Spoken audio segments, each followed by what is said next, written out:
Hello, dear future doctors. I am Jay Thakkar and I am currently a third year MBBS student at Sri MP Shah Government Medical College, Jamnagar, and I am working as a biology content creator here at MEMONEET. First of all, let me tell you the importance of giving full test. Now, as they say, give a full test considering that it is your final NEET exam, and your final NEET exam will seem like a mock test. So at this point of time, the only thing you should do is revision and giving full test. Okay, so it will give you more confidence about the NEET exam.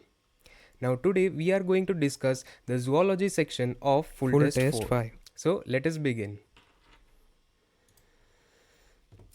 So as you can see, this is the zoology section, question number 151. So let us start with this question. So it says, in a frog, what is Fenestra ovalis?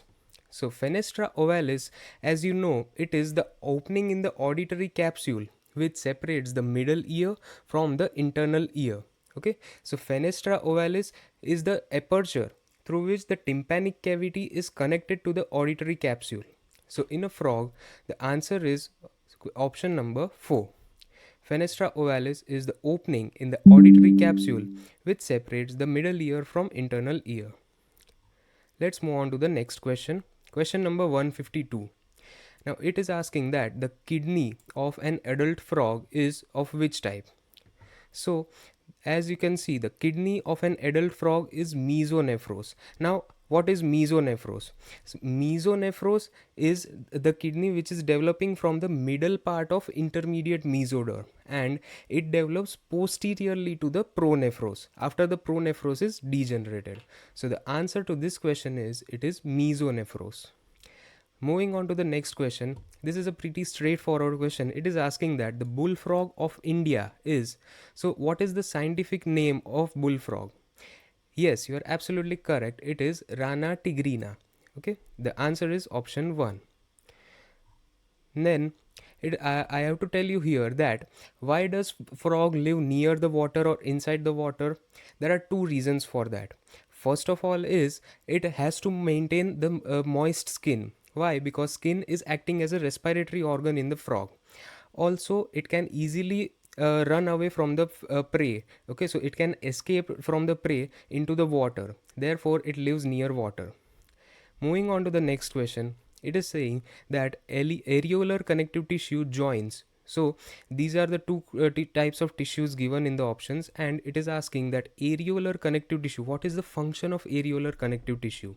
So as you know that areolar connective tissue is, it is which type of tissue? It is a loose connective tissue, and it is present between the skin and the underlying structure. Its function is to connect the tegument or the skin with the underlying structure. Which are those underlying structure?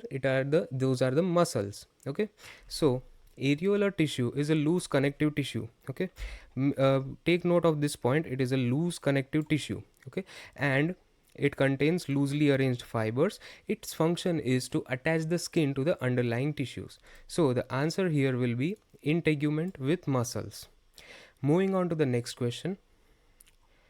It is, what is vital capacity of lungs? Okay, so first of all, let us understand what is vital capacity.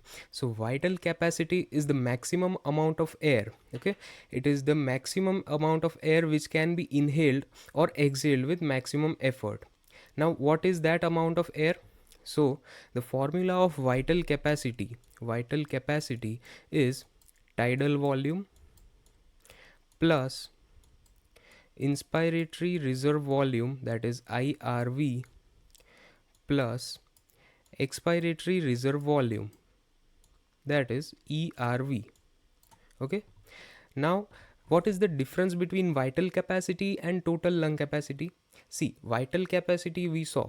Now total lung capacity is the total volume of air which is present inside the lung after a forceful expiration or forceful inspiration. Okay, so total lung capacity is the total air present inside the lung after maximum inspiration. Okay, so that is equal to the sum of vital capacity. Okay, total lung capacity is equal to vital capacity that is tidal volume plus inspiratory reserve volume plus expiratory reserve volume plus the residual volume. Okay, so what is the difference between total lung capacity and vital capacity is that the vital capacity does not include the residual volume. Okay, so now see, how can we derive the formula of vital capacity from this? So from this vital capacity, can we write like this, equal to total lung capacity minus residual volume, right? So if we do this, we are here at our answer, that is option number 2, that is total lung capacity minus residual volume is the vital capacity. I hope you got this question. Moving on to the next question, that is question number 156. It states that in lungs, the air is separated from the venous blood through. So it is asking that the alveolar membrane, okay, which separates the air from the venous blood, what is it composed of? Now see, as you know that this is alveoli, okay, and these are the blood vessels or the venous blood flow. Now see, what is the lining of alveoli? Yes, you are absolutely correct. That is the squamous epithelium. Okay, it is made up of pneumocytes and which constitute the squamous epithelium. So this is the inner lining of alveoli, and the inner lining of the blood vessel or the venous blood flow is what? It is endothelium. Okay, so this is the endothelium. So the answer to this question will be option number 2, that is squamous epithelium plus the endothelium of blood vessel. So you can understand it like this: the air will be present in the alveoli and blood will be present inside the blood vessel. The membrane of alveoli is the squamous epithelium, and the inner lining of blood vessel is endothelium. So I hope you are clear with this. The next question is question 157, that reduction in pH of blood will do what? Now see, if we reduce the pH of blood, what will happen? The concentration of hydrogen will increase. The H plus concentration will increase. Now what will happen if H plus, okay, what will happen if H plus is increased? Yes, it will decrease the affinity of hemoglobin with oxygen. See, when H plus increases, the oxygen dissociation curve, see, if this is a normal oxygen dissociation curve, what does it happen? It shifts to the right. So there is right shift of oxygen dissociation curve, and this right shift decreases the affinity of the hemoglobin to bind with oxygen. So the correct answer to this question is option 1.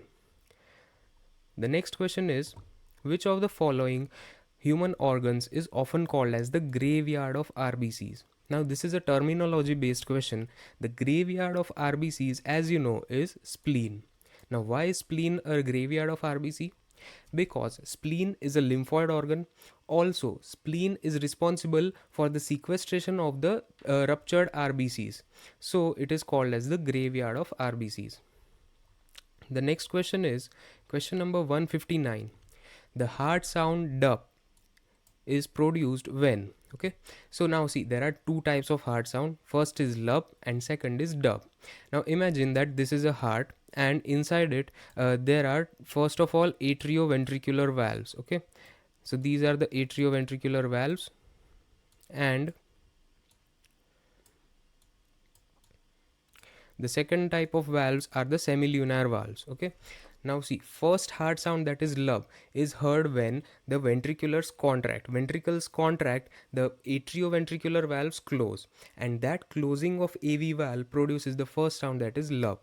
And after the end of ventricular systole or ventricular contraction, there is the closure of the semilunar valves, and the closure of semilunar valve produces the second hard sound, that is dub. So the answer to this question will be the hard sound dub is produced when the semilunar valves are which are present at the base of aorta get closed. Okay, I hope you are clear with the two hard sounds. Moving on to the next question, question number 160. So it states that the type of muscle present in R dash. Okay, so these are the options, and there are sites of muscles given and the type of muscle given. So you have to identify which is the correct pair. Let us move on with the first option, that is heart is involuntary and unstriated smooth muscle. Now see, you know what type of muscles are present in heart? They are the cardiac muscle. So this option is first of all wrong, because these are not smooth muscles, these are cardiac muscle. And as you know, the cardiac muscles are striated. Okay, so this option is wrong. The next option is, in the intestine there are striated and involuntary muscles. Okay, so as you know, in the intestine there are which type of muscles? There are smooth muscles, they are not striated muscles. So this option is also wrong. The third option is, in the thigh they are striated and voluntary muscles. Now what are the muscles which are found in thigh? They are the skeletal muscles. Okay, in the thigh they are the skeletal muscles, and these skeletal muscles are voluntary, meaning in our control, and also they are striated. So the correct option is option number 3. Let us see the fourth option also, which is, in the upper arm there are smooth muscle and they are fusiform in shape. Now see, in the upper arm also there are skeletal muscles, and these skeletal muscles are not smooth muscle, these are striated muscles. Okay, now moving on to the next question, question number 161. It states that which of the following joints would allow no movements? Okay, so it is asking that these are the types of joints, and from them which of the following will allow no movement to occur? Okay, now if you know that the fibrous joint, they are found in the skull bones. Okay, so see, if there are two different skull bones, they are joined by the fibrous joint. White fibrous tissue is present in between them, and they allow no movements to occur. Okay, these all joints, which are the synovial joint and ball and socket joint and cartilaginous joint, they allow some movement. Okay, next question is question 162, that is, Graves' disease is caused due to. Okay, so Graves' disease is what type of disease? So it is a disease which is caused due to the hypersecretion of thyroid gland. Okay, the characteristic feature of Graves' disease is exophthalmos. Exophthalmos means what? That there is, the eyeballs appear to be popping out. Okay, why does the eyeball appear to be popping out? Because the eyeball sorry, there is protrusion of eyeball. Okay, why? Because there is accumulation of the fluid behind the eyeball. And first of all, there is hypersecretion of thyroid gland, there is goiter, and also there is excessive enlargement of thyroid gland, leading to excessive secretion of thyroxine. Okay, and this excessive secretion of thyroxine first of all increases the body temperature, and it also increases the heart rate, and there is excessive accumulation of fluid behind our eyeballs, leading to their protrusion. So there is characteristic feature of this, that is exophthalmia.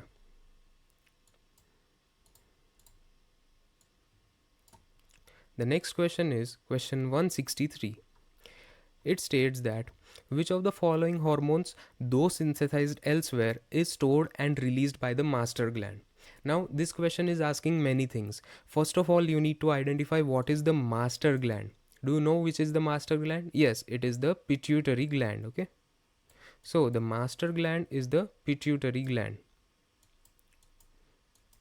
and it is asking that the hormones which are synthesized elsewhere but they are stored and released by the pituitary gland. Now can you tell me which hormones are secreted by the posterior pituitary? Now see, this is the pituitary gland, this is the anterior pituitary, and this is the posterior pituitary. Which hormones are released by the posterior pituitary? These are the two hormones, that is oxytocin and antidiuretic hormone. Okay, the ADH or vasopressin. These are the two hormones which are secreted by the posterior pituitary.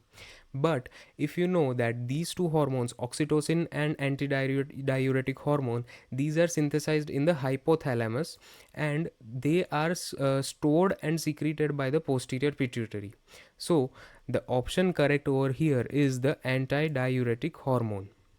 Okay, the next question is question 164. It states that the animals with bilateral symmetry in young stage and radial pentamerous symmetry in the adult stage belong to which phylum? So it is saying that when the animal is young, it is showing bilateral symmetry, and when it grows into an adult, it is showing radial symmetry. So which is this phylum? It is Echinodermata. Okay, in Echinodermata, the larval forms possess bilateral symmetry, and the adults have radial symmetry. The next question is question 165, that is an egg laying mammal. Okay, so you know that mammals are generally viviparous, they give born to the live ones. But if the egg laying mammal is platypus, okay, so the duck billed platypus is an egg laying mammal. The next question is question 166. So it is saying that Malpighian tubules are the excretory organs or the respiratory organs in which of the following? Okay. So first of all, what are the Malpighian tubules? Malpighian tubules are first of all excretory organs. Okay. So these two options are incorrect. And they are found in whom? So the Malpighian tubules are excretory organs in the insects. Okay. So to go into detail, that Malpighian tubules are attached to the alimentary canal, okay, alimentary canal at the extreme anterior of the hindgut, and they connect between the hemolymph. So these are responsible for excreting the nitrogenous waste in the form of uric acid. Moving on to the next question, it is saying that which of the following statements is without exception for sponges? Okay, means which of the following statement is always correct for sponges? Sponges are what? They are belonging to the phylum Porifera. Okay, so first statement is they all have calcareous spicules. But this is not always a correct statement, there are some exceptions. The second statement is they all have high regenerative power. So yes, it is a correct statement because all the organisms belong to phylum Porifera, they have high regenerative power. The third statement is they are found only in marine water. No, they are found in fresh water also.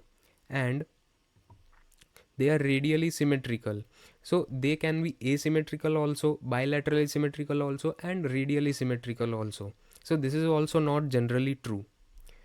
Moving on to the next question, it is an assertion reason question. It is saying that in humans all copulations cannot lead to fertilization and pregnancy. So yes, that is a true assertion, and the reason given for it is fertilization can only occur if the ovum and the sperms are transported simultaneously to the ampulla in the light of ampulla. So what is ampulla? So ampulla, as you know, it is a site in the fallopian tube where fertilization occurs. Okay, but the condition for fertilization is the ovum from the ovary and the sperms should reach there simultaneously, then only fertilization will occur. So what is the correct answer for this? Is option 2, because both assertion and reason are true, and the reason is the correct explanation of assertion, because it is explaining correctly that when the sperm and ovum reaches the ampulla at the same time, then only fertilization will occur. So all copulations do not result into fertilization and pregnancy. The next question is question 169, that is identify the wrong statement from the following. So there are 4 statements and you need to identify which of them is incorrect. The first is high levels of estrogen trigger the ovulatory surge. So this is a true statement. The second is oogonial cells start to proliferate and give rise to functional ova in regular cycles from puberty onwards. Now see, if you know the female menstrual cycle, the oogonial cells start to proliferate in the fetal life itself. Okay, they do not start proliferating in the puberty. Oogonial cells start proliferating in the fetal life, and they form, okay, in the fetal life they undergo meiotic division and they form primary oocytes, and these primary oocytes are arrested in the prophase 1. Now when the female achieves puberty, at puberty, the primary oocytes resume the process of meiosis and they are converted into secondary oocytes. Okay, so this is an incorrect statement because the oogonial cells start to proliferating in the fetal life itself. The third statement is sperms released from the seminiferous tubules are poorly motile or non-motile. So this is a correct statement. Why? Because the sperms mature in the epididymis. So this is an incorrect statement. Sorry, this is a correct statement. Next is progesterone level is high during the post-ovulatory phase of menstrual cycle. So the post-ovulatory phase of menstrual cycle is characterized by high progesterone level. Why? Because to maintain the pregnancy. The next question is question 170. It is stating that how many Y chromosomes, okay, read the question properly. It is given Y chromosomes are present in the second polar body in human beings. Now, if you have seen the female cycle, in that the polar body is present only in females, right? It is not present in males. And what is the chromosomal structure of a female? It is only X chromosome. Okay, so in the female there are only X chromosomes, so there are no chances that Y chromosome will be present in the polar body. So the correct answer will be 0. Okay, the next question is question 171. It is an assertion reason question. First assertion is periodic abstinence is a natural method where couples abstain from a coitus. So this is a true assertion that it is a natural method. The reason given for it is coitus from day 5 to 10 of menstruation should be avoided because this is the time of ovulation. Now see, the reason given here is incorrect. Why? Because the dangerous period or the period when which coitus should be avoided if you want to follow the natural method is not day 5 to 10. It is from day 10 to 17. Okay, so the correct reason given here is wrong. Okay, the correct reason should be coitus from day 10 to 17 of menstruation should be avoided because this is the time of ovulation. The ovulation occurs on 14th day. Okay, so in a typical menstrual cycle of 28 days, the couple should abstain from the coitus from day 10 to 17. Okay, so the option correct here is option 3, that is assertion is true and reason is false. The next is question 172. It is which one of the following common sexually transmitted diseases is completely curable when detected early and treated properly? Now see, these are the 4 sexually transmitted infections, and it is asking that which of them, if it is detected early, it can be completely cured. Okay, so the answer to this question is gonorrhea. The organism which causes gonorrhea is Neisseria gonorrhoeae. So it is a bacterial disease, and if detected early, it can be easily treated by using proper antibiotics. And if you know that HIV infection is not curable, then genital herpes is caused by herpes simplex virus, and hepatitis B. The vaccines against hepatitis B are available, but once it is fully diseased, then it is not curable. Okay, the next question is question 173. It states that which of the following options is not correct regarding early atmosphere. Now see, the first option is option 4. The first option is oxygen was totally absent. So oxygen was not totally absent. Okay, oxygen was present, but it was in very less amount. So then the next option is atmosphere was reducing in nature. Now see, there was a lack of oxygen, so the atmosphere was not reducing in nature. Atmosphere was reducing in nature, it was not oxidizing in nature. The next option is the temperature was high. So this is a correct statement because the temperature in the early atmosphere was high. The next is presence of free hydrogen molecules was there. So yes, free H2 molecules were present in the early atmosphere. Next is presence of molecules like methane, ammonia and water vapors were there. So this is also a correct statement. So the incorrect statement among them is on option A only. So the correct answer is option 4. Moving on to the next question. It states that in a species, the weight of a newborn ranges from 2 kg to 5 kg. Okay, and 97% of the newborns with an average weight between 3 to 3.3 kg survive, whereas 99% of the infant who are born with weight from 2.2 to 2.5 kg or 4.5 to 5 kg die. Which type of selection process is taking place? Now see, to understand this type of question, first of all let us understand this graph. Okay, so I have drawn this type of graph, and it is saying that This is the middle area, and in this there are maximum number of individuals. And if uh, this area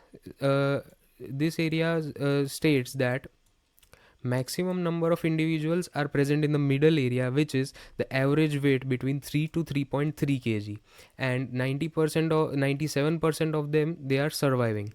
But if the weight of the newborn is between 2 kg to 2.5 kg, or on this extreme 4.5 kg to 5 kg, then 99% of them do not survive. Okay, so the extremes do not survive in this case.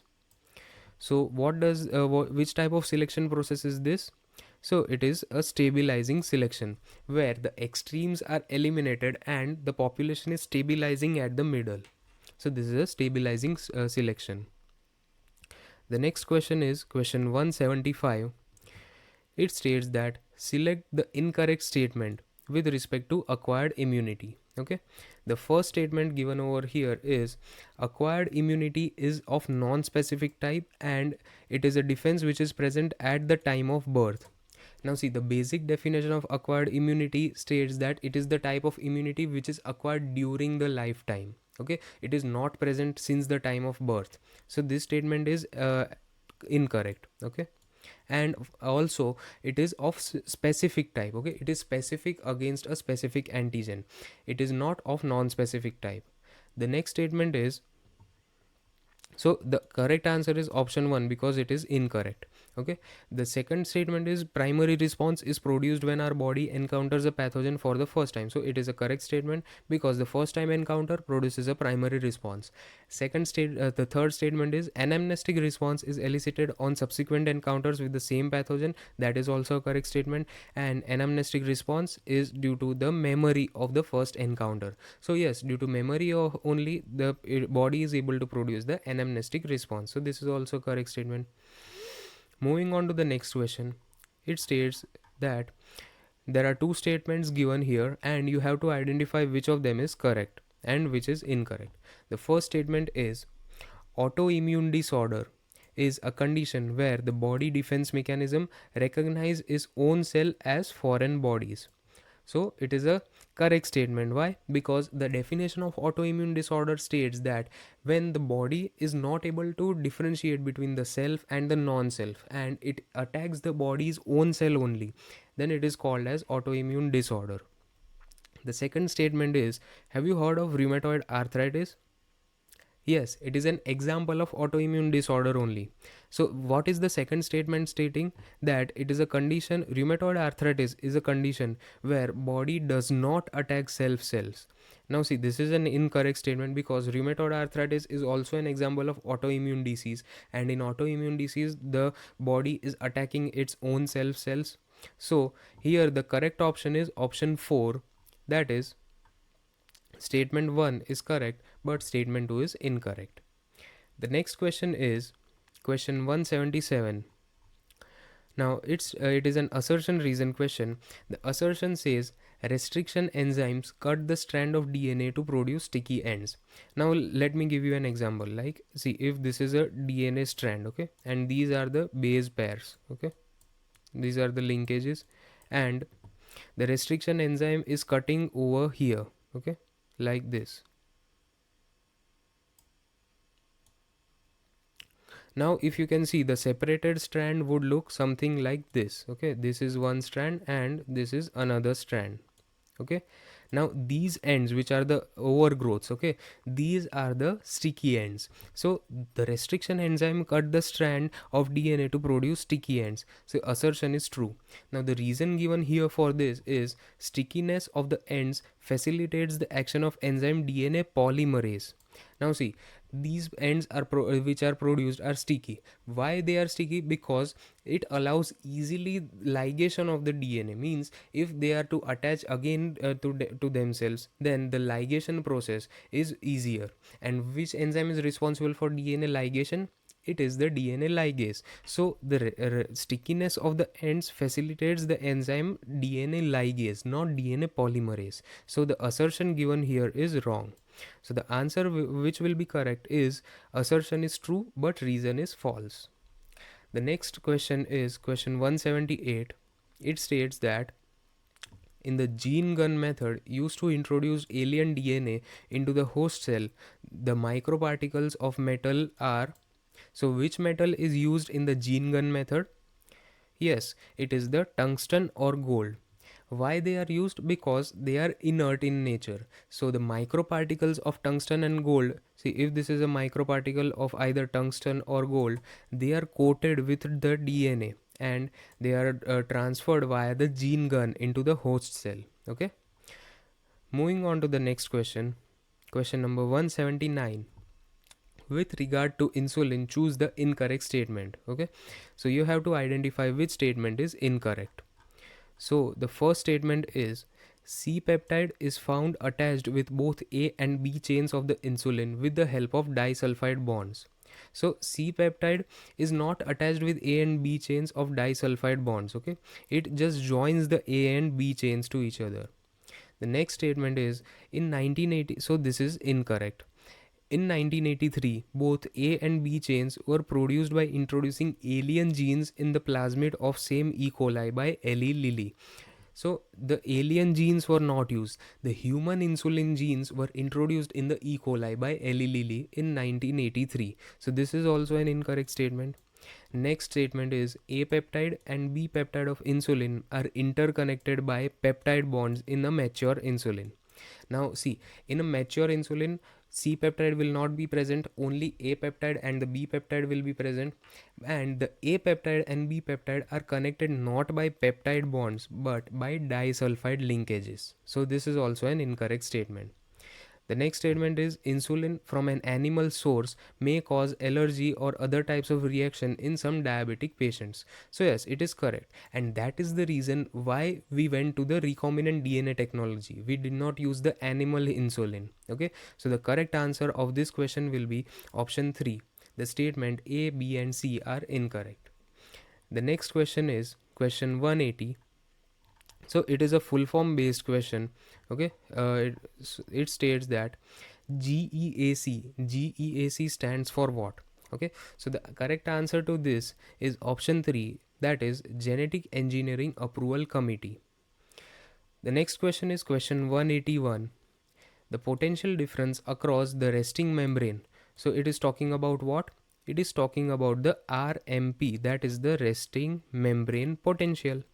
And this resting membrane potential is negatively charged. Yes, it is correct. And this is due to the differential distribution of the following ions. Okay.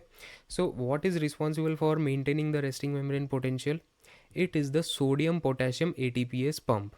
And this sodium potassium ATPase pump pumps which ions? These are the sodium and potassium ions. Okay. So this is the correct option. Moving on to the next question, question 182. That is, brainstem of human brain consists of what? Okay, so as you know, the brainstem, if this is the entire brain of human, okay, this is an imaginary diagram and this is the brainstem. Now if you know these parts, okay, the brainstem consists of which parts? It consists of the midbrain, pons and medulla oblongata. Okay, so the brainstem consists of midbrain, then the pons and medulla oblongata. Moving on to the next question, question 183. It states that which one of the following statement is incorrect? So out of these four statements, which is incorrect? Okay, the first statement is birds and land snails are uricotelic animals. Means birds and land snails have their nitrogenous waste in which form? Uric acid. So this is a correct statement. Next is mammals and frogs are ureotelic animals. So the nitrogenous waste in mammals and frogs is what? Urea. So this is also a correct statement. Next is aquatic amphibians and aquatic insects are ammonotelic animals. So yes, it is also a correct statement because in aquatic amphibians and insects it is ammonia. Okay. Next is birds and reptiles are ureotelic. So no, it is incorrect statement because as we saw in birds the nitrogenous waste is what? It is uric acid, and in reptiles also it is uric acid. So birds and reptiles will be uricotelic, not ureotelic. So option 4 is incorrect. Moving on to the next question, it is an assertion reason question, question 184. It states that statutory ban on amniocentesis for sex determination is to legally check the increasing female feticide and massive child immunization. Okay, the reason given here for this is indiscriminate and illegal female feticides are reported to be high in India. Okay, so the correct answer to this question is option 1, that both assertion and reason are true, and the reason is the correct explanation of the assertion. Why? Because see, what is the amniocentesis? It is to obtain the amniotic fluid and test it for sex determination. And after this sex determination, there are various cases of female feticides which are seen in India. So, and this female feticide is illegal. So, there is a ban on amniocentesis due to this. So, I hope you are clear with this. Moving on to the next question, that is question 185. Which one of the following contraceptive method blocks the gamete transport? Okay, now see, it has to block the gamete transport, and which is responsible for blocking it? It is the barrier method and the sterilization, because in sterilization also the gamete formation is not stopped, it is blocked from releasing. Why? Because we are cutting the tubes in from the between. Okay, like if we are cutting the fallopian tube, then it is called tubectomy. If we are cutting the vas deferens, it is called as vasectomy. So we are blocking it. Okay, we are blocking the gamete transfer. So the correct answer will be option 4. The next question is question 186, that is, the cells lining the blood vessel belong to the category of what? So as you know, the cells lining the blood vessel are which type? These are the endothelium, and the endothelium belongs to the category of squamous epithelium. Okay, it is a simple squamous epithelium, and this endothelium is also called as pavement epithelium. Why? Because the characteristic appearance of the flat cells. Okay, so it is the squamous epithelium.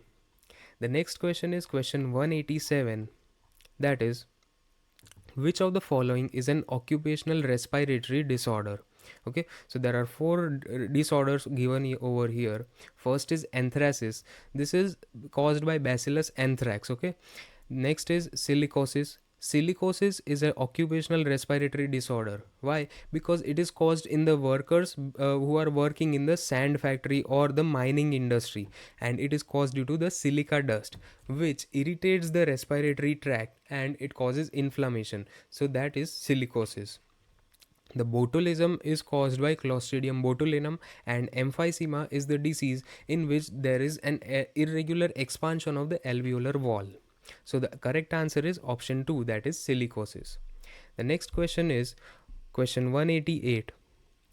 It states that the thickening of walls of arteries is called what? Okay, the options are arteriosclerosis, arthritis, aneurysm, and both 2 and 3. So the correct answer is arteriosclerosis. Now arteriosclerosis is the thickening of the walls of arteries. And why does this thickening occur? This thickening occurs due to the deposition of calcium salts and also cholesterol in the arterial walls. And due to this deposition, the arterial wall becomes thick and it causes increase in the blood pressure. Okay. Moving on to the next question. It is question number 189. It states that the lack of relaxation between successive stimuli in sustained muscle contraction is known as what?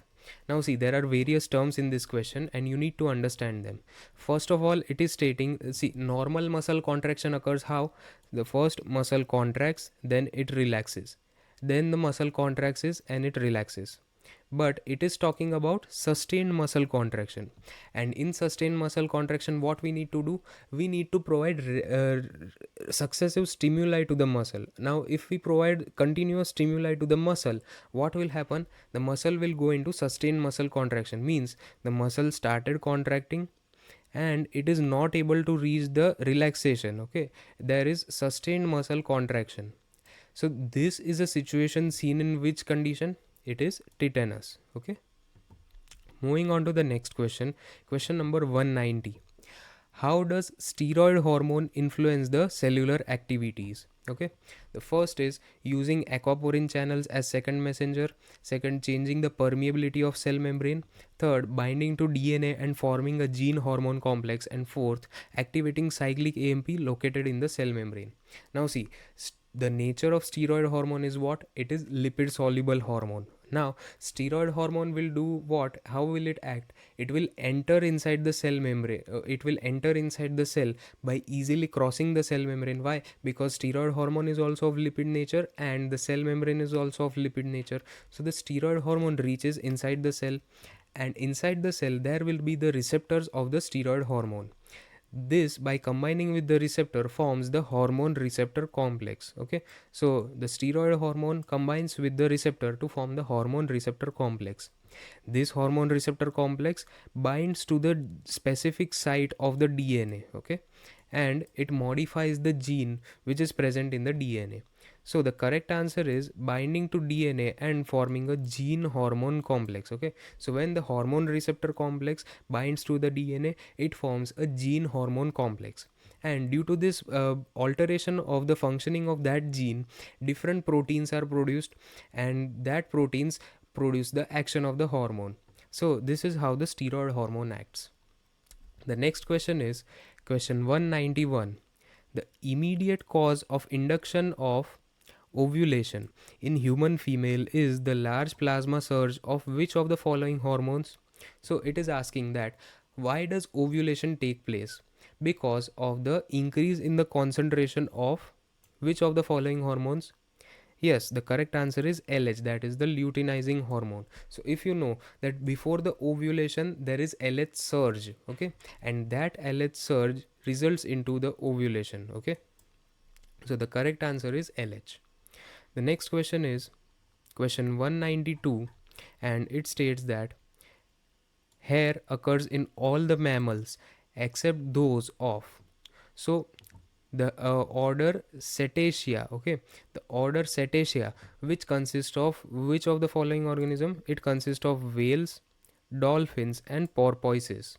So the in the mammals, the order Cetacea includes whales, dolphins, and porpoises. This order does not have hair, okay. By else all the orders which are stated here, that is the Rodentia, Chiroptera, and Primata, they contain hair. Okay, moving on to the next question, question 193. All of the following bones are of the thorax. Okay, all of the following are the bones of thorax except. So the thorax is the upper cage of the body, okay, the thoracic cage. And which of the following are the bones of thorax?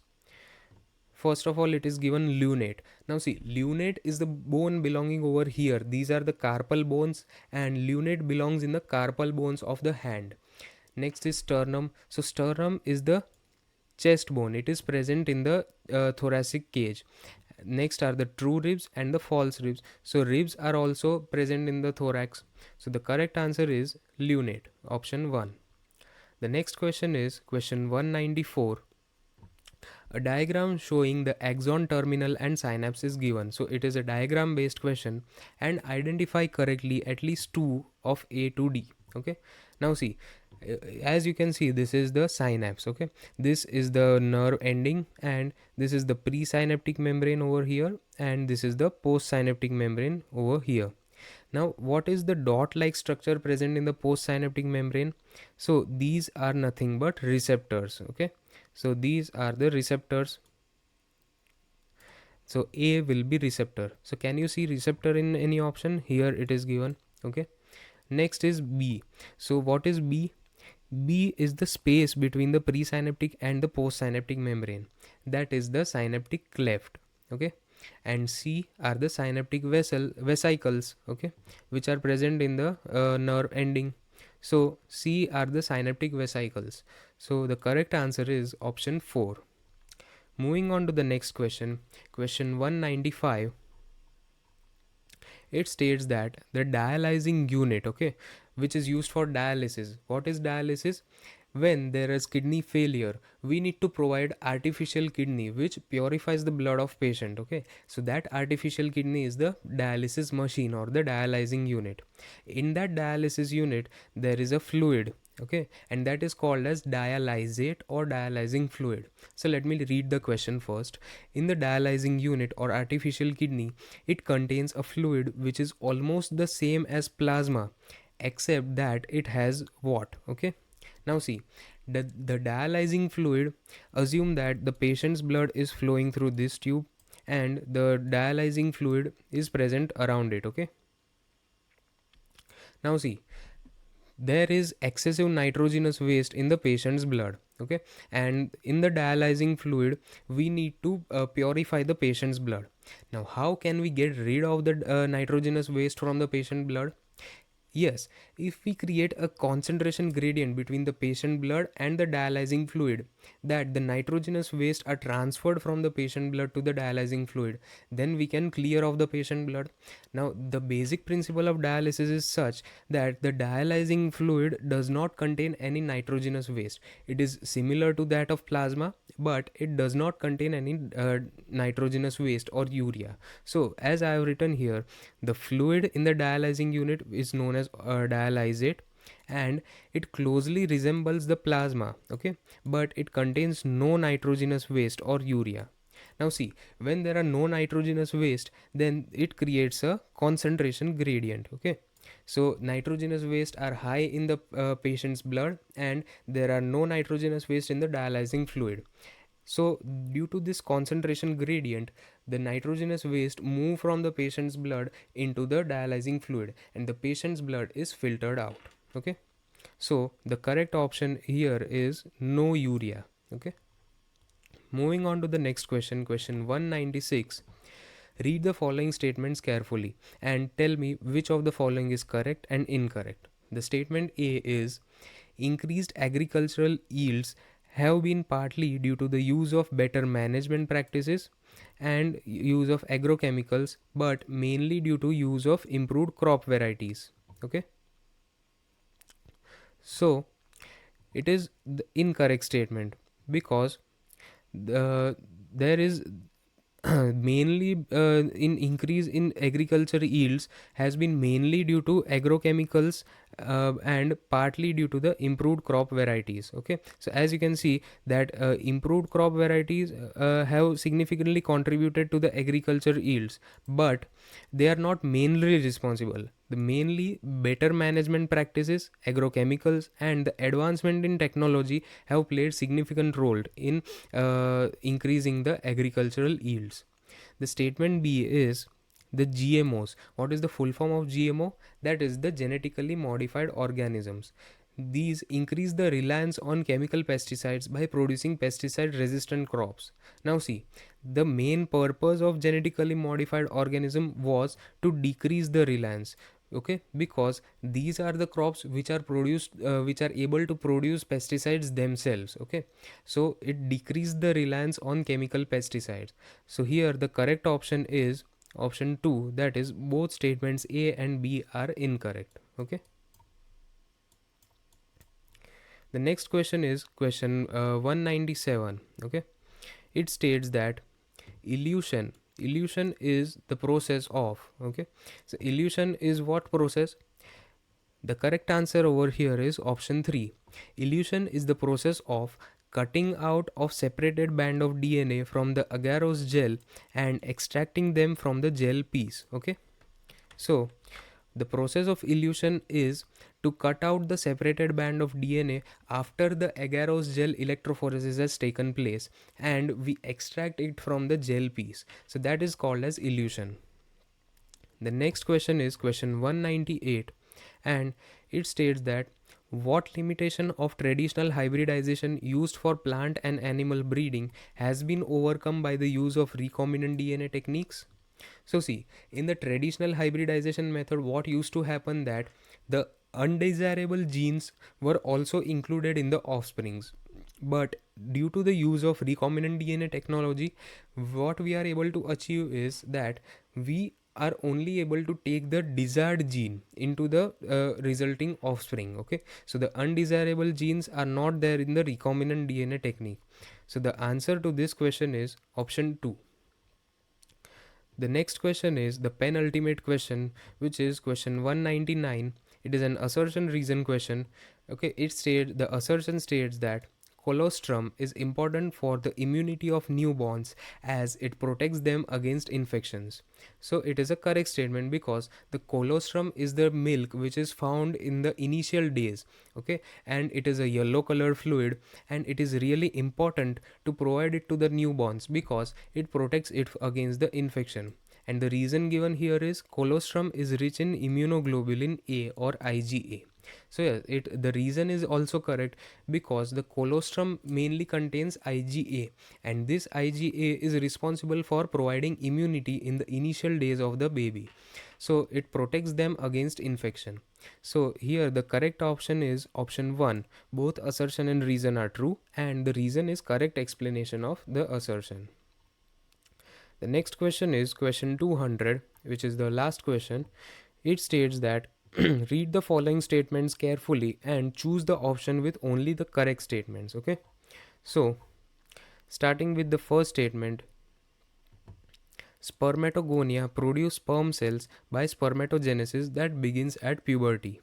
So yes, this is a correct statement because spermatogonia undergo meiosis to produce sperms, and that spermatogenesis begins at the puberty. The next statement is all spermatogonia periodically undergo meiosis. Now see, all spermatogonia do not undergo meiosis. There is a small lot of spermatogonia which undergo meiosis, okay, at one time. So this is an incorrect statement. The third statement is the primary spermatocyte completes the first meiotic division during the embryonic development. So no, this is an incorrect statement. Why? Because the process of spermatogenesis in a male starts in the puberty. So it does not produce the first meiotic division in the embryonic development. Okay. The last statement is the secondary spermatocytes have only 23 chromosomes each. So see, secondary spermatocytes are formed after the meiotic division. So they have only 23 chromosomes in each secondary spermatocyte. So this is a correct statement. Okay. So the correct answer is option 4. Okay. So here we have completed the discussion of zoology section of full test 5. I hope you are clear with all the questions, and if you have any doubt, feel free to post them in the comment section below. Till then, keep hustling and all the very best for the next full test and also for your NEET exam.